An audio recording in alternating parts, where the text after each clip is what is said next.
When 9/11 happened, I was in my room getting ready for school, and my dad came in and said that the towers had been hit, and it was the craziest thing I'd ever seen.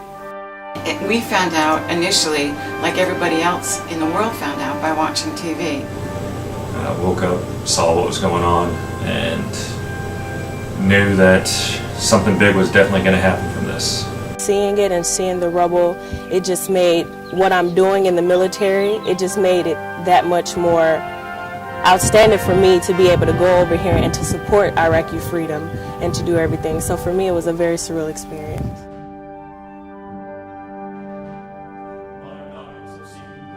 I joined the Air Force in May of 2001. At that time, we were not at war. I didn't think we would be at war. I think that was a changing point for all of us, because I had already committed to the Air Force, but at that point I knew I had chose the right profession. I knew that it was my responsibility to give back to my country and defend our values, because anyone who could attack our country, we had to be able to stand their defenses against those who could not.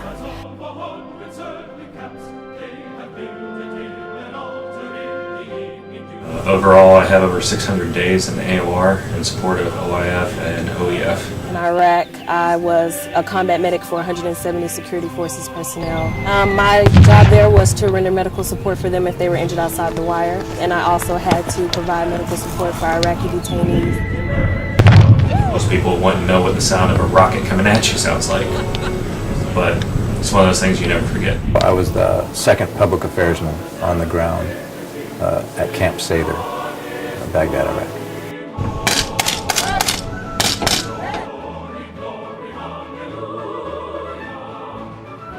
With our primary mission being our runway, and those air crews, those pilots, those aircraft, and those teams are all depending on us to provide them the runway, the services, the support that they need to go to the fight, wherever that may be. And Lajes, like Lajes always does, it takes care of those pilots coming in, and more so the pilots coming back, you know, to welcome them back, to make them feel welcome as always does, to give them a burger and a beer and welcome back. It's not quite the United States, but it's a little piece of home. Day one to now, I believe that we have made outstanding improvement, because we're doing the hot washes. We're making sure that we're not making the same mistakes, and any mistakes that we are making, we're making sure that we're getting out there and letting our people know, and just making sure that if they are making a mistake, we're not hitting them hard for it, but we're making sure that they know the proper procedures for doing things. I've watched Lajes over the years. No matter what challenge is thrown at them, they rise to the challenge.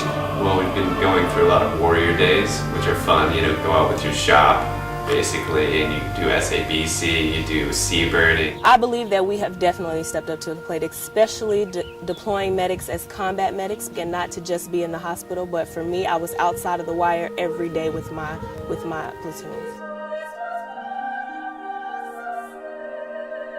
The positive of inspection is those things that tend to get pushed to the wayside come back to the forefront, which is important, because we have to be ready at the drop of the dime to execute our mission that the Air Force gives us and that the world depends on us to provide.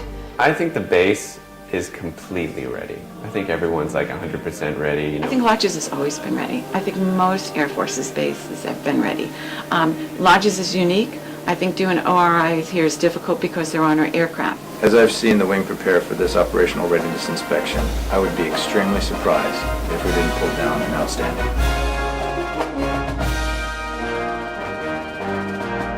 The change is working better with our counterparts, the Portuguese security forces, and working together on exercises and together working to secure the base or secure the area, respond. It's our counterparts that respond with us. It's not a job that we can do alone, so to foster those relationships, to our building partnership capacity exercises, everything we do with our coalition, to include our Portuguese fellow airmen here and our Portuguese Air Forces, that's mandatory for us to be successful in the future. The best thing that came out of September 11th, I believe, is all the support for the military. Not only on the individual levels, but as a whole. Great American men out here, men and women serving their country. Good job. Everyone recognizes that it's the families nowadays that suffer more than the actual military member. I'm proud to serve. I've been in for 10 years. I plan at least another 10.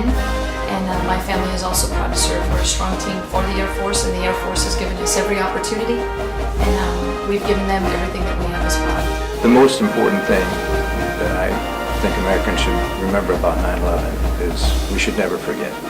Thank you to everybody that has supported the military, and let's have a patriotic September 11th. Remember those that have made the ultimate sacrifice.